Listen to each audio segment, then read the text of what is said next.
Magandang araw po mga ka-agri. So magtatanim po tayo ng kabuting saging gamit ang rice coal. Ito, 3 sako ng rice coal. Ayan, yan po ang ating gagamitin. At ito naman ay dahon ng Madrid de cacao. Ito po ang gagamitin nating pampainit sa ating bed na gagawin. At itong plastic pantatabo natin para makulob ang init. Ito pa urea, ang ating pataba para sa ating kabuting saging. At ang ating binhi, ito po ay tinadtad na dahon ng saging.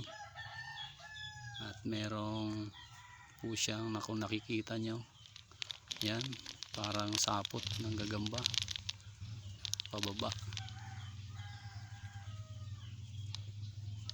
Po ang ating gagamiting binhi. At ito pa ang isa, saging pa rin po yan, hindi lang gasinong makita yung kanyang amag. So ito pa, ito po ay karton.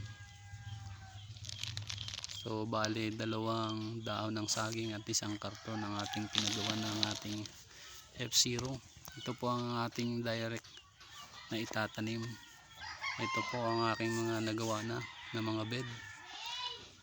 So bali 4 na bed na po sila. Ito po ay yari sa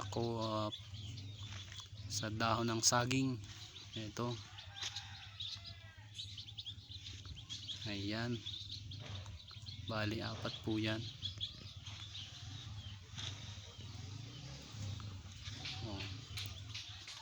So ito po yung gamit natin na paggagawan para hindi gumuho yung ating rice coal. Ayan. At ito ang banana trunks, kasama din ito sa ating gagawin.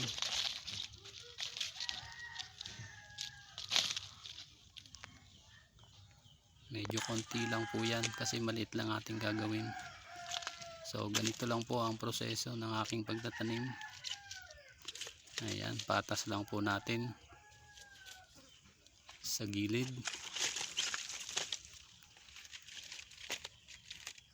Ayan, ganyan lang po ang paggagawa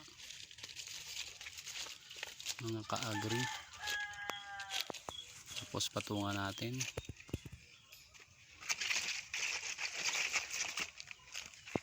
Ayan, dagdagan pa natin para mapuno. So ang first layer po niyan ay rice coal sa ilalim. Yung sinunog na ipa galing sa palay. So yan po ay galing dito sa amin, malapit lang kasi dito may pagawaan dito ng banana chips. So yan po ang gatong nila sa paggagawa ng banana chips, yung rice coal. So yan, punuin na po natin. So humingi po ako ng 10 sacks. Libre naman po yun, pinamimigay. Tinatapon lang kasi nila yun eh. Ito, napuno na. Ito, lagay natin ang unang packs ng binhi. Ito ang binhi. Ayan, kung makikita nyo, punong-puno siya ng amag. So ako na po ang gumawa niyan, sarili kong gawa. Bale yan po ay F0. Gusto nyo naman po, yan po ay naililipat para gawing F1. Ayan, budbud lang po natin sa tabi. Ayan, paikot po yan, budbud lang natin. Ayan, ganyan lang po ang proseso ng pagtatanim mga ka-agri.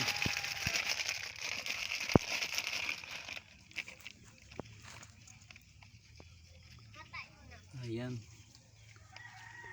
Sa tabi lang po, sa tabi, wag sa gitna kasi hindi po makakagapang yung amag pagka sa gitna natin nilagay.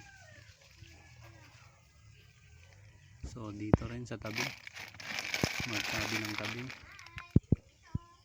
So ayan, dagdagan pa natin.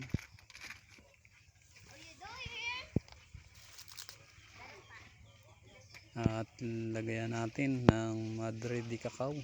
Ito po ang pampainit sa bed. Kailangan po kasing ma-maintain ang init para madaling lumabas yung amag. Yan ang gustong gusto kasi ng kabuting saging. Medyo mainit. Nasa 37 degrees Celsius. Ayan. So ganyan, napuno na po siya. Ito, lagyan naman natin to ng urea. Budbud lang po natin sa magkabilang tabi lang po. Tapos konti lang ang pagbubudbud. Ayan, kailangan din po yan ng ating kabuting saging. Konti lang sa gilid. At same process lang po ang paggagawa. Ayan, paulit-ulit lang. Lagyan na po natin ng rice coal sa ibabaw hanggang sa taas. Ganyan lang po, paulit-ulit ang paggagawa sa ating bed. At pagkatapos ito, dikdikin na natin to. Kailangan madikdik para hindi gumuho ang ating rice coal. Ayan, dikdikin lang natin ng maigi. Yan, magkabilang tabi sa gitna hanggang sa madikdik hanggang dulo. So same process lang po yan pag hanggang dito sa taas ng bed. So yan na po yung ating nagawa. So yung nakikita nyo pong kulay puti sa gilid, yan po ay apog. Pangontra po natin sa anay o kaya ay sa mga langgam. Kasi hindi po magtutuloy ang ating amag pagka may yan po yung ating mga binhi nasa gilid. So ito rin po nasa ibabaw, nilagyan po din natin yan para meron sa ibabaw. So ito na po yung ating finish. Nilagyan na po natin ng plastic and then yung pinaglagyan po ng rice coal na 3 sako sa ibabaw.